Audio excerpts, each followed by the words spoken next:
Hey guys, Gavin here with your weekly severe weather recap.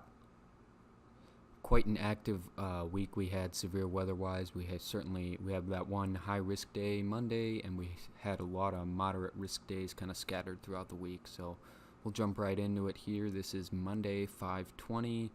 That was the high-risk day, um, and a lot of schools and businesses closed for the afternoon just because of the high risk, and they're pretty sensitive to this kind of risk down there based off of some of the history that has happened um, with schools being hit by tornadoes and stuff like that.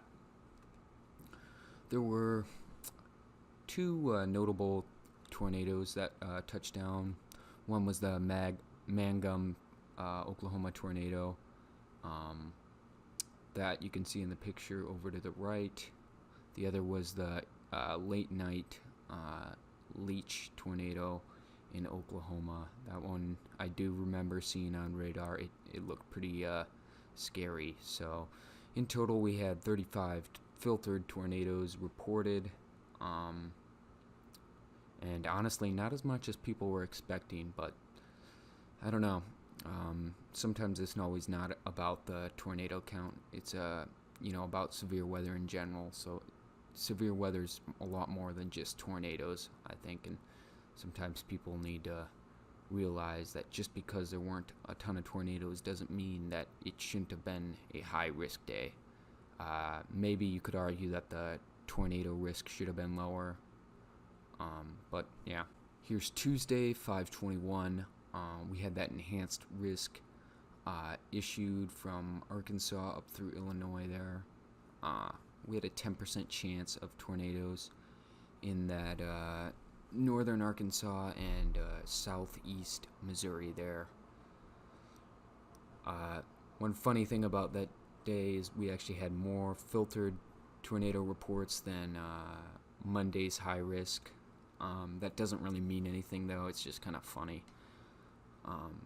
There were, and it kind of showed there were kind of weak tornadoes that were reported, but there was one EF3 tornado in Burns, Kansas. That's the one in the top right corner there of your screen there. I don't know too many details on that one, but kind of interesting. There was also a EF1 tornado in Tulsa, Oklahoma, at the airport. I think this was earlier in the day. This was kind of connected to the previous day's events. But there was actually that night, there was something by St. Louis, Missouri, I know. I think west of St. Louis they had a tornado on the ground. I don't know too much details on that. I've heard some mixed stories, so I just decided not to include it on the recap. 5/22 Wednesday, they initially had this as a enhanced risk, but they upgraded it to a moderate risk, and I think that was a good call on their part. 15% chance of tornadoes we had, and we did have a hatched area there from central Oklahoma up to central Missouri.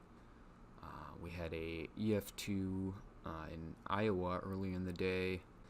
Later in the day, we had some potentially dangerous situation watches issued for Texas and Illinois, up through Illinois actually.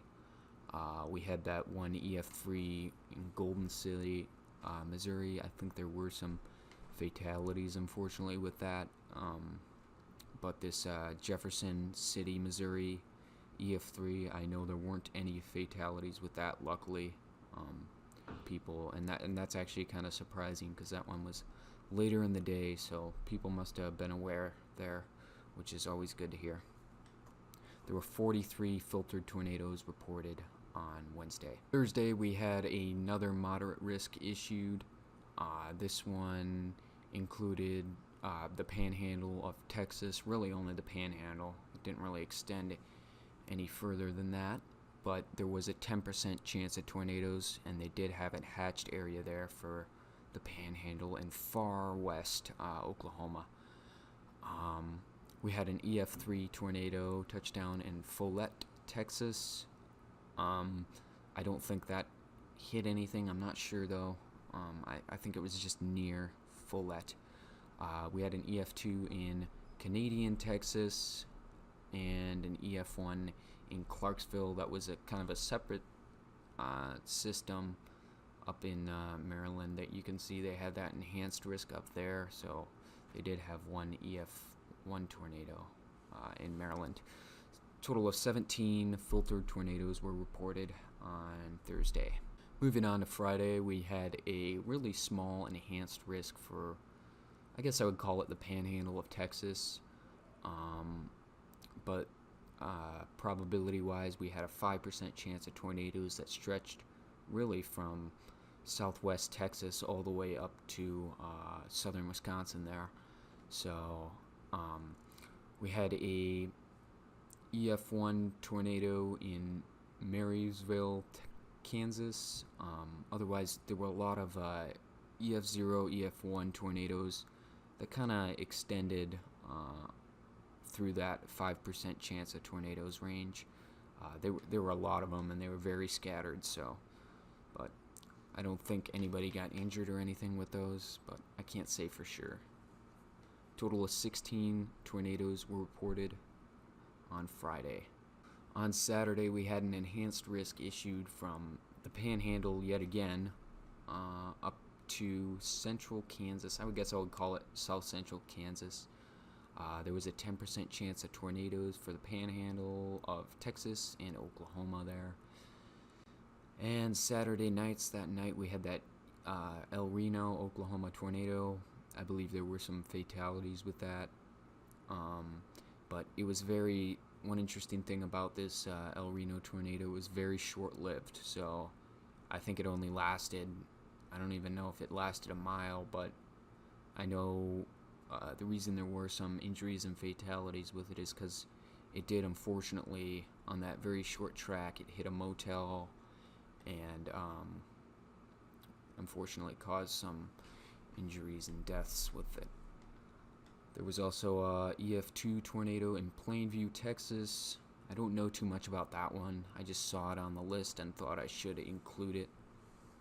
On Saturday, there were a total of 17 filtered tornado reports. And finally, Sunday, we had that moderate risk issued from the Panhandle of Texas up through western Colorado into western Colorado, western Kansas, and eastern Colorado. So there was a 15% chance of tornadoes in eastern Colorado and western Kansas. There was a hatched area from Panhandle of Texas up through that eastern Kansas area. That day was kind of, from what I saw, kind of a bust. There were actually a bit of tornadoes reported, but they were not really in the area I actually expected at all. A lot of them were actually in New Mexico, surprisingly enough.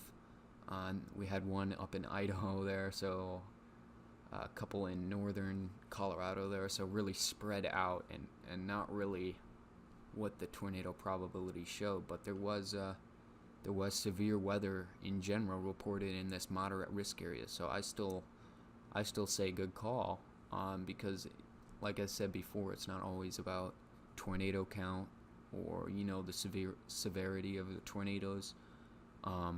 It's just severe weather in general, and sometimes it just doesn't play out the way they say, the way you think it's going to play out. It's not always just tornadoes. So, well, that's the recap for 5/20 through 5/26. I wasn't going to do today just because there's still some unanswered tornado surveys, and I don't know all the details about today yet, so that'll be included in next week's recap. But I hope you guys enjoyed, and I'll see you in the next video.